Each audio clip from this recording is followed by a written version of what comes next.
First ಮರ್ಯಾದೆ ಕೊಟ್ಟು ಮಾತಾಡಲ್ಲ ಮಾತಾಡ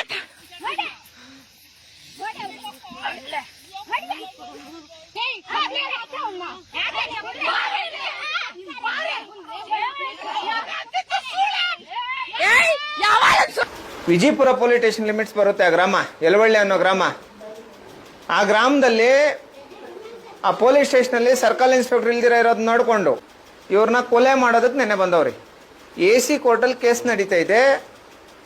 ಆ ವೆಂಕಟರೆಡ್ಡಿ ಅನ್ನೋ ಒಬ್ಬ ಡೂಪ್ಲಿಕೇಟ್ ನಕಲಿ ಜಾತಿವಾದಿ, ಇವನು ಎಂಥ ದೊಡ್ಡ ನಮಕಾರಂ ನನ್ನ ಮಗ ಅಂದರೆ, ರಾತ್ರಿ ಹೊತ್ತು ಯಾರನ್ನಾದ್ರೂ ನಂಬಿಸ್ಬಿಟ್ಟು ಕರ್ಕೊಂಡೋಗಿ ತಲೆ ಮೇಲೆ ಕಲ್ಲೆತ್ತಿ ಕುಕ್ಕಿ ಸಾಯಿಸಾಕ್ತಾನೆ ಅಂತ ಬೋಳಿ ಮಗ ಅವನು ವೆಂಕಟರೆಡ್ಡಿ ಅನ್ನೋನು.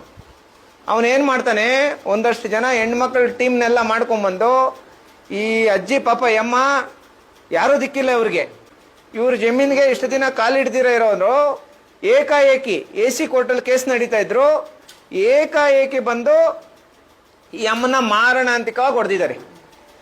ಇಷ್ಟು ಹೊಡೆದಿದ್ದಾದ್ಮೇಲೆ, ಏಟುಗಳೆಲ್ಲ ತಿಂದಿದ್ದಾದ್ಮೇಲೆ ಇದು ಏನದು ಮುಳ್ಕು ತಂತಿಗಳ ಮೇಲೆ ಎಳ್ದಾಡಿ ಅದ್ರ ಮೇಲೆ ಕುಕ್ಕಿ ಅಮ್ಮನ ಸಾಯಿಸೋದಕ್ಕೆಲ್ಲ ಪ್ರಯತ್ನ ಪಟ್ಟು ಆ ವೆಂಕಟರೆಡ್ಡಿ ಅನ್ನೋ ವ್ಯಕ್ತಿ ಆ ಹೆಣ್ಮಕ್ಳನ್ನೆಲ್ಲ ಬಿಟ್ಟು ರೌಡಿಸಮ್ ಮಾಡಿಸಿ, ಇಷ್ಟೆಲ್ಲ ಆದ್ರೂ ವಿಜಯಪುರದಲ್ಲಿ ಇರೋಂಥ ಪೊಲೀಸ್ ಸ್ಟೇಷನಲ್ಲಿರೋಂಥ ಕೆಲವು ಪೊಲೀಸ್ನವರು ಇವ್ರಿಗೆ ಪ್ರೊಟೆಕ್ಷನ್ ಕೊಟ್ಟು ಇವ್ರಿಗೊಂದು ನ್ಯಾಯ ಕೊಡಿಸೋದನ್ನ ಬಿಟ್ಟು ಏನು ಮಾಡ್ತಾರಂದ್ರೆ, ಅವನು ಯಾವನು ವೆಂಕಟರೆಡ್ಡಿ ಅನ್ನೋನಿದಾನೋ ಅವ್ರ ಮನೆಗೆ ಹೋಗ್ಬಿಟ್ಟು ನೀರು ಕುಡಿಯೋದು, ಕಾಫಿ ಕುಡಿಯೋಂಥ ಕೆಲಸ, ಅಲ್ಲೋಗಿ ಇದು ಮಾಡ್ಕೊಂಡು ಹೋಗೋವಂಥ ಕೆಲಸ ಮಾಡಿದ್ದಾರೆ. ಇದು ವಿಜಯಪುರ ಪೊಲೀಸ್ ಸ್ಟೇಷನಲ್ಲಿ ನಡೆದಿರೋಂಥ ಘಟನೆ. ಇಷ್ಟೆಲ್ಲ ವಿಚಾರಗಳಾಗಿ ಇಷ್ಟೆಲ್ಲ ಆಗಿ ನಾನು ಇಮಿಡಿಯೇಟಾಗಿ ಆಸೆ ಪೊಲೀಸ್ ಸ್ಟೇಷನ್ ಕಂಪ್ಲೇಂಟ್ ಕೊಡಬೇಡ್ರಿ, ಇಮಿಡಿಯೇಟಾಗಿ ಹಾಸ್ಪಿಟಲಲ್ಲಿ ಅಡ್ಮಿಟ್ ಮಾಡಿಸಿ ಅಂತ ಹೇಳಿದೆ. ಆ ಅಮ್ಮಗೆ ಹಾರ್ಟ್ ಎಲ್ಲ ತುಂಬ ದೊಡ್ಡ ಮಟ್ಟದಲ್ಲಿ ಪ್ರಾಬ್ಲಮ್ ಆಗಿ ಜಯದೇವ್ ಹಾಸ್ಪಿಟಲಲ್ಲೆಲ್ಲ ತೋರಿಸ್ಕೊಂಡ್ಬಂದು ಮತ್ತೆ ಈ ಅಮ್ಮ ನೋಡಿ ಇಲ್ಲಿದ್ದಾಳೆ, ಈ ಅಮ್ಮ ಅಲ್ಲಿ ನಡೆದಿರೋಂಥ ಘಟನೆಗೆಲ್ಲ ಸಂಬಂಧಪಟ್ಟಂಗೆ ಸ್ಟೇಟ್ಮೆಂಟ್ ಮಾಡಿಸಿ ಈಗ FIR ಆಗಿದೆ ಅಂತ ಹೇಳ್ಬಿಟ್ಟು ಹೇಳಿದ್ದಾರೆ. ಇಲ್ಲಿ ತನಕ ಅದಕ್ಕೆ ಸಂಬಂಧಪಟ್ಟಂಗೆ ಆರೋಪಿಗಳನ್ನ ಅರೆಸ್ಟ್ ಮಾಡಿಲ್ಲ. ಆ ಆರೋಪಿಗಳು ಇಲ್ಲಿಗೆಲ್ಲ ಕಾಂಪೌಂಡ್ ಹಾಕೊಂಡು ರೌಡಿಗಳನ್ನ ಬಿಟ್ಟು ಕಾಂಪೌಂಡ್ ಹಾಕ್ಸಿ ಇಷ್ಟೆಲ್ಲ ಆದ್ರೂ ಆ ಯಳವಳ್ಳಿ ಅನ್ನೋ ಗ್ರಾಮದಲ್ಲಿರುವಂಥದ್ದು 2 ಮನೆ. ಯಾವುದೇ ಕಾರಣಕ್ಕೂ ಕಾನೂನು ಉಲ್ಲಂಘನೆ ಮಾಡೋಂಥ ಕೆಲಸನ ನಮ್ಮ ಸಂಘಟನೆಗಳವ್ರ ಕಡೆಯಿಂದ ನಾನು ಮಾಡ್ಸಕ್ ಹೋಗಲ್ಲ. ಆದ್ರೆ ಇವ್ರು 2 ಮನೆ ಇದ್ದಾರೆ ಅಂತ ಹೇಳ್ಬಿಟ್ಟು ಊರೆಲ್ಲ ಸೇರ್ಕೊಂಡು ಇವ್ರ ಮೇಲೆ ದೌರ್ಜನ್ಯ ಮಾಡ್ತಾ ಇದ್ದಾಗ ನಮ್ಮ ಸಮುದಾಯದ ಜನ ಒಬ್ರು ಇವ್ರ ಪರವಾಗಿ ನಿಂತ್ಕೊಳ್ತಿರ ಇದ್ದೀರಲ್ಲ, ಇದು ನ್ಯಾಯನಾ? ಈ ವಿಚಾರಕ್ಕೆ ಸಂಬಂಧಪಟ್ಟಂಗೆ ಅತಿ ಶೀಘ್ರದಲ್ಲೇ ನಾವು ಯಳವಳ್ಳಿ ಚಲೋ ಕಾರ್ಯಕ್ರಮ ಮಾಡ್ತಾ ಇದ್ದೀವಿ. ಇವನು ಯಾರು ವೆಂಕಟರೆಡ್ಡಿ ಅನ್ನೋನಿದಾನೋ ಅವನ್ನ ಗ್ರಾಮದಿಂದ ಗಡೀಪಾರು ಮಾಡಬೇಕು, ಇವ್ರ ಕುಟುಂಬಕ್ಕೆ ಸೂಕ್ತ ಭದ್ರತೆ ಕೊಡಬೇಕು.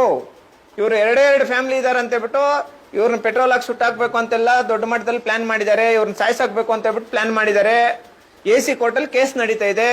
ನಾವು ಅದಕ್ಕೆ ಸಂಬಂಧಪಟ್ಟಂಗೆ ಏನು ಆರ್ಡರ್ ಬರುತ್ತೆ ಅಂತ ಹೇಳ್ಬಿಟ್ಟು ಕಾಯ್ಕೊಂಡಿದ್ದೀವಿ.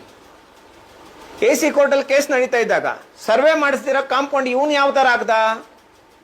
ಸರ್ವೆ ಅಧಿಕಾರಿಗಳಿಲ್ಲ, RA ಇಲ್ಲ, VA ಇಲ್ಲ, ಪೊಲೀಸ್ ಪ್ರೊಟೆಕ್ಷನ್ಸ್ ಇಲ್ಲ, ಏನೂ ಇಲ್ದಿರ ಇವ್ರ ಜಮೀನ್ಗೆ ಏಕಾಏಕಿ ನುಗ್ಗಿ ಕಾಂಪೌಂಡ್ ಹಾಕುವಂತ ತಪ್ಪು.